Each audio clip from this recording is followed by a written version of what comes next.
Ladies and gentlemen, on today's episode, it is all about what to say when someone belittles you, when they try to say something to put you down, to hurt you. What do you say and how do you make sure that your own integrity stays intact? Welcome to the Jefferson Fisher podcast, where I'm on a mission. Make your next conversation the one that changes everything. If you enjoy learning tools to improve your communication, I'm going to ask you to follow this podcast. And if you would please leave a review, one exciting thing that I want to make sure that I mention is today is a very special day because it is the first day that my new book, my first book called The Next Conversation, is out for pre-sale. You can find it wherever you want to buy books. It's also going to be an audio book, but it is a book that no matter who you're talking to, whether it's a difficult conversation, just a heated discussion, or if you're just having a hard time communicating and you're not sure the basic foundations of what you need to be doing. You're going to find all that and more in this book. I really poured my heart into it to make sure that I'm giving you practical strategies right out of the gate, an experience from my own life that I know will help you if you want to pre-order it. I'm going to make sure that the links are in the show notes there, and you can also go to thenextconversation.com. Thenextconversation.com, and you can order it there when somebody is belittling you. The first thing that I want you to do is number one, make them say it again. That's right. I want you to make them say it again. That means you're going to tell them, I need you to say that again. I need you to repeat that. When you make them say it again, they don't get that hit of dopamine that they're looking for when somebody's belittling you to put you down. They're looking for that spike to get them going, to have that feeling of control. We're not going to give them that. So we're going to talk about those strategies. Number two, if they belittle you and you ask them to say it again, then you're going to give them questions of intent. Questions of intent. Those are questions that ask them to have them search into the intent of why they're asking or why they're saying what they're saying. For example, did you intend to embarrass me? Did you want that to hurt me again? We are withhold that H of dopamine. And number three, if they have responses, are they going to keep on going? And if they're not a person that you feel safe around. Number three, you just say nothing at all. You let your silence be your response, because often when you say nothing at all, it's the most powerful move you can make. So one time I had a case, this was probably about 2 years ago, and I am training a client. And by the way, I train almost every client that I have in conflict advice, how to communicate in conflict, how to say things in a way that's going to protect them. Because when I present them for cross-examination at trial or a deposition, in many ways I'm handing them off for somebody else to try to hurt their credibility, for somebody else to attack them. Those are the opposing attorneys. It just comes part of the job. And what I did with this particular person was train her on when somebody belittles you, if the other side, which I knew the other attorney was, he was very critical. He was somebody that was, those type of people that just love to throw bombs in conversations just to aggravate you. It was very much like that.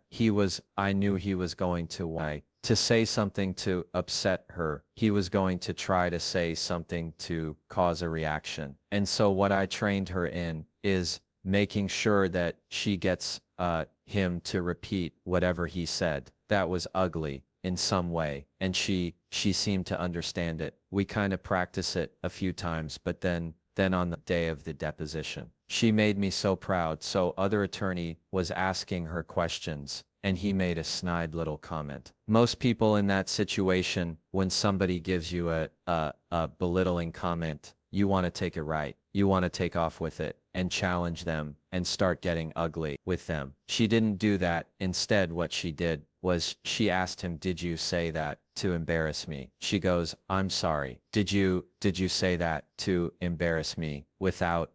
Just immediately this other attorney goes, oh, no. No, I didn't mean to say that. And he totally backtracked in real time. I couldn't have wiped the ground off my face. All she asked was, did you intend to embarrass me? These little tips really, really work. And I want to go back to number one, and that is, you ask them to repeat the belittling thing that they said. I know that sounds counterintuitive. You're going to think, Jefferson, what are you talking about? I'm going to have them repeat the belittling thing. I'm going to make them say it again. I have to hear it twice. Yes, yes. And let me tell you why. When somebody makes a belittling comment, they are wanting that reaction out of you. All right, they are wanting some kind of response. When they say something to hurt you, you're giving them that reaction by being hurt, by getting upset, by huffing and puffing, throwing something back by yelling at them. That's what they want. Often, when you ask them, I need you to repeat that, I need you to say that again, they won't do it, they can't do it, or they'll backtrack because they realize, oh, they're not doing what I want them to do. They're not taking the bait, and so often, they can't repeat it that second time, or they'll say it differently they did. They'll rephrase their words if by chance that they do say it again. Now, you know what you're dealing with, and that goes to number two. You ask questions of intent, and this can be used from the workplace to home to kids who are being bullied in some way. When you ask somebody, did you intend for that to embarrass me? Did you intend for that to upset me? Did you intend to hurt me? When you ask those questions, what it does is, instead of the spotlight being on you and your behavior and how you're going to respond to that belittling comment, it goes back to them. Now that the spotlight flips, it flips, and they have to ask them these questions. Like a mirror, why did I say that? Why did I do that? They're forced to now answer the intent behind the purpose, behind their hurtful words. And so often, when that happens, the other person will apologize, rephrase, or say, I didn't mean it that way, or they'll move on. What the biggest key to this is, you're not going anywhere. You're showing that you're staying in your ground. You're not saying anything rude. You're not putting your integrity on the line. You're just asking them to see themselves by just saying, why did you do this? Did you intend to hurt me? Did you intend for that to upset me? Because what you're telling them is, whatever you meant to do, it's not having that effect. Whatever you meant for that to be, you're not getting it, and they'll backtrack from it. Number three, by chance they respond and say, yeah, I didn't mean to hurt you. Yeah, I did mean for that to embarrass you. Understand that's not somebody you want to be around, right? That's not somebody you want in your life. But the best thing that you can do often in those situations is say nothing. Now, don't mean that to say, I'm not equipping you with any tools and just be a wallflower or somebody just to be laid over. No, what I'm saying is often silence. When you just look at them, it says, I don't have to respond to anything that you said. It's not having that effect. And then their words ring hollow because it's just nothing for them their words to stick onto. It's just nothing but an echo. And that's how you're going to have something to where you're going to be more powerful every single time. So let's run through a quick example. All right, let's assume maybe you're to work at a team meeting or something, and you make a suggestion and somebody makes a belittling comment. They say, nobody asked you, or nobody cares. Have you heard that before, where somebody says, did I ask, or nobody cares, nobody asks you? When you hear that, let's go number one. Make them say it again. That means you're going to ask, can you repeat that or say that again? For me, say that again. For me, they're going to say, nobody asked you, if they actually have the guts to repeat it. Number two, going to go to a question of intent. Like, do you say that to make me feel less? Do you say that to make me feel small? Did you intend for that to embarrass me? Did you intend to dismiss my ideas? Do you say that to dismiss my ideas? You see how you're taking what you perceive their action to be doing, and you reflect it back on them like a mirror. Oh. Did you intend for that to hurt my feelings? When you say that, they then have the spotlight all on them. They have the floor to either correct the issue, accept the issue, and apologize, or double down on it. And whatever they say now, if they apologize, it's up to you if you want to accept that apology, if it's a genuine apology. But if they double down on it, then don't feel the need to go back at them. Don't feel the need to say anything ugly. You just let it go silent, because if other people are around, they're going to be paying attention to your integrity. Other people are going to be paying attention to how you're going to respond, and the person who is more emotionally mature every single time is the person who feels like they don't have to respond to disrespect. They don't have to respond to these things that are belittling or beneath them in some way, that you have this threshold of respect before you respond to these kind of things. All right, we're at the part of the episode where I get to read a question from a follower. It's one of my favorite parts of the episode. If you're not part of my weekly newsletter, I send out an email once a week right to your inbox, and those who are part of the newsletter are able to email me questions. So that's where I get all these from. This one is from Carol. She's in Denmark. Let me pull it up. Carol says, "Hey Jefferson, I love all of your advice." Thank you, Carol. I have an issue with somebody at work. This is a colleague or co-worker of mine, and he likes to compare me different things. For example, he would say, "Not bad for an old lady," or "Not bad for a blank." I'm guessing this is I comparing you to something else. These are things that really bother me, and I like to try and wave them off, downplay them. But sometimes, when I'm home alone, they really get under my skin. What do you suggest, Carol? I'm so sorry that happens. I don't like that at all. I need to meet this person. The way you described it, it was a male coworker, and I don't want to get into the differences on men, women. But what I can tell you is, here are some basics that I want you to follow. Number 1, Carol, you stay as calm as possible. Don't wave this off. Don't laugh it off. Absolutely not. Because when you laugh it off, or you act like it's not a big deal, it does nothing to stop them from doing it again. They will continue to do it. This person will continue to say the belittling things. And that's often a very belittling tactic, is when somebody compares you to things. Not bad for an ugly person. Not bad for somebody who's old and tired. Not bad for somebody who's X, Y, and Z. Or they might say, you're so annoying. You're such an idiot. You're not bad for that. Not the sharpest tool in the shed, kind of thing. These little things that they think are funny in that moment. And most likely he's doing it in front of other people, trying to get some kind of laugh, trying to get attention. I want you to stop all of that by remaining calm, like we talked about. Number 1, remain completely calm about it and don't laugh it off. Number 2, ask him a question.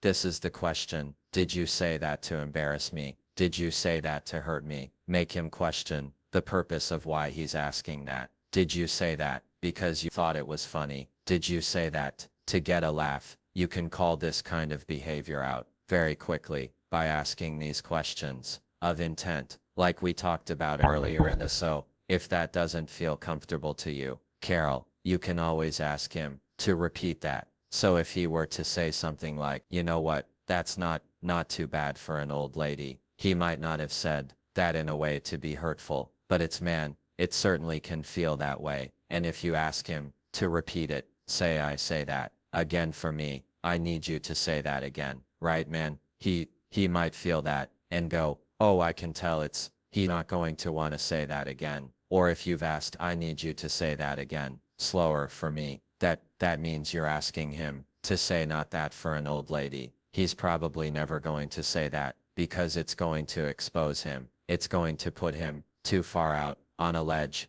People don't like to feel like they're exposed in their bad behavior. That's what asking them to repeat it does. That's what asking them these questions of intent and does when they go off on a ledge. They feel like, "Oh, everybody's listening to me. Everybody can tell." And when they feel that way, they hide. They hide because they know at that point they've gone too far. They've gone too far, Carol. So when that happens, don't smile. Don't laugh it off. Don't wave it off. Don't try and be funny with it. I want you to just calmly ask the question, "Did you say that to embarrass me?" And just let that rest. Give it that silence. Don't feel like you have the rush. Don't let it bother you. Don't let it get you upset, because that's what he wants to be able to say. Did you say that to because you thought it was funny? And just let that hover right there in the air. and see how he responds. Most likely, the result you're going to get, Carol, is he's not going to do that again. And at the end of the day, what you have demonstrated and shown him, without even saying it, is that you're the type of person that can stand your ground. You're the type of person